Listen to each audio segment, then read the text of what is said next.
CAPTORS takes place over the 10 days that Adolf Eichmann was held in captivity by the Israeli Mossad. So we start with his capture, and then the rest of the play really deals with the relationship he developed with Peter Malkin. Malkin was assigned simply to guard Eichmann. He was instructed not to speak to him and not to have any sort of, not to engage him in any way. But he broke the rules. Peter Malkin lost about 150 of his relatives in the Holocaust, and including his sister and her entire family.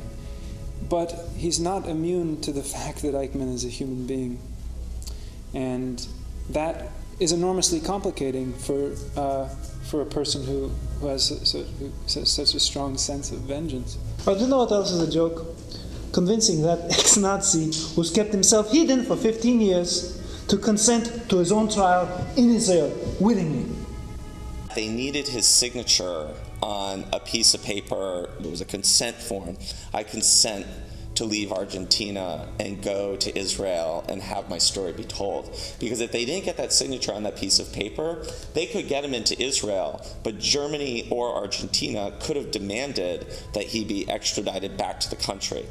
So it would have been seen as an act of military aggression on Israel's part. There are two incredible characters here. Malkin and Eichmann, you use the word incredible in quotes, but very strong, powerful characters that on the stage, I think, as performed by great actors, can give you an experience that a movie wouldn't quite. I thought the idea of an audience essentially sharing space with Eichmann, which they were sort of bound in there with him, was something that you could only do in the theater. Evan, the playwright, he's got a very theatrical vocabulary. This is such an incredibly emotionally intense, very rich, very dense, very complicated piece of history.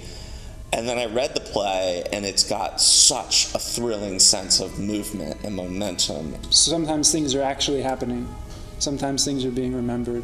Sometimes things are being questioned. The theatrical elements are really very exciting. As I said, very cinematic. It's like a really great sort of thriller movie. If an Israeli Secret Service agent can have a relationship with a Nazi war criminal, I mean, these are two people that should not be able to have any interaction beyond, eating each other alive. And the fact that they do that's something of interest. It is an incredible story, period. I mean, what these guys did, how they did it, what they were up against is amazing. And the more you read about it and the more you explore it, you see that.